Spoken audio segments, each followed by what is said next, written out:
हरिओम। सबसे पहले बापू के चरणों में मेरा कोटि कोटि वंदन। मैं सीमा वीरा राउत, कळंबोली उपासना केंद्र, तालुका पनवेल। दिसंबर 2020 की बात है, जब कोरोना का कहर थोड़ा कम होने लगा था, हम लोग थोड़ा बाहर आने लगे थे।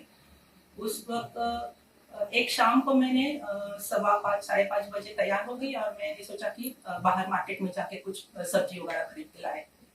तो मैं निकल ही रही थी तो हमारे बाजू की एक आंटी थी, वो मेरे घर में आई और बहुत दिनों के बाद वो आई थी, इसलिए मैंने उसको तुरंत बाहर जाने के लिए भी नहीं कहा। उनके साथ मैंने बातें करके बैठ गई और उसमें से मैं उससे ही 20 और 25 मिनट वहां निकल गए। फिर मैंने ही उससे कहा कि ताई आजकल बहुत जल्दी अंधेरा होता है, तो मुझे मार्केट जाना है और अपनी गाड़ी लेके जा रही हूँ, तो मुझे निकलना चाहिए। तो मैं वहां से घर से निकल गई गाड़ी लेके। उस वक्त 6 बजे थे। जैसे मैं मार्केट में आई, मैंने सब्जी और जो भी मुझे साहित्य चाहिए था वो खरीदी किया और घर जाने के लिए निकल गई। तो तब तक 7 बज चुके थे। कोरोना का काल था तो ज्यादा ट्रैफिक नहीं थी रास्ते पे, लेकिन स्ट्रीट लाइट ना होने के कारण उस रास्ते में बहुत अंधेरा दिख रहा था और मेरी स्कूटी की जो हेडलाइट थी उसमें मुझे वो रास्ता भी क्लियर नहीं दिख रहा था। क्या हुआ कि जैसे मैंने अपनी गाड़ी चला रही थी और अचानक मुझे गाड़ी के पीछे से कुछ घिसटने का आवाज आने लगा। मैं देख रही थी कांच से कि क्या हो रहा होगा, तो मुझे कुछ दिखाई नहीं दिया। फिर भी मैं अपना गाड़ी आगे चलाती रही और वो जो आवाज था इतना जोर से बढ़ गया तो मैं एकदम डर गई, क्या हो रहा है ऐसा सोच के मैंने एक 5-6 सेकंड में अपनी गाड़ी स्टॉप कर दी, ब्रेक लगाया, मैंने वहां खड़ी रही।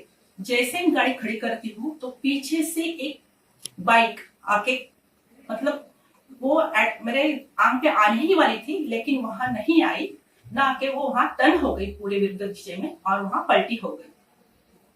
मैं सिर्फ देखती रह गई, क्या होने वाला था, क्या हो सकता था, ये सोच के मैं इतना डर गई और मेरे मुंह से शब्द निकल गया, अम्बत ने बापू, अम्बत ने। क्योंकि मुझे पता था कि उस वक्त बापू ने मुझसे बचाया था, मेरे ऊपर बहुत बड़ा संकट आने वाला था, मुझे बचाया था।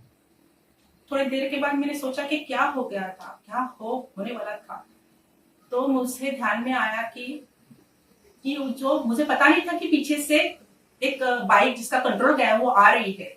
मैं सोच रही थी कि मेरे ही टायर से शायद आवाज आ रहा है, तो वो भी मुझे पता नहीं था कि पीछे से मेरे बाइक आ रही है और वो मुझे टकराने वाली है, ये भी नहीं पता था। मैंने जब गाड़ी रोकी तो ये मुझे पता नहीं कि पीछे से कौन सा संकट आ रहा है, लेकिन मेरे बापू को पता था कि क्या होने वाला है। मैं यहाँ बताना चाहती हूँ कि ये गुरु तत्व किस तरह से काम करता है। हमारी जिंदगी में हर एक पल का क्या होने वाला है ये मुझे पता रहता है। तो कुछ क्षणों की बात है, हार्डली 2 क्षण रहेंगे कि जिस वक्त वो गाड़ी आके मुझे टकराने वाली थी, वो क्षण में बापू हमारे बीच में आ गया। मेरा संकट और मेरे बीच में बापू में टकरा रहा और वो जो गाड़ी मेरे साथ आ रही थी वो उसने पलटी करा के उधर बाजू में गिरा दी। इतना बड़ा हादसा मेरे साथ हुआ, मैं कुछ सोच नहीं पा रही थी। सिर्फ बापू को अम्बंदे कहते जा रही थी। मुझे ये मतलब समझ में आया कि गुरुत्व तत्व ने अपना काम किया है और मेरी जान बचा ली। बापू ने मेरी जान बचाई थी उस वक्त और मुझे नया जन्म दिया था। अम्बंदे बापू राया। हरिओम श्री राम। अम्बंदे।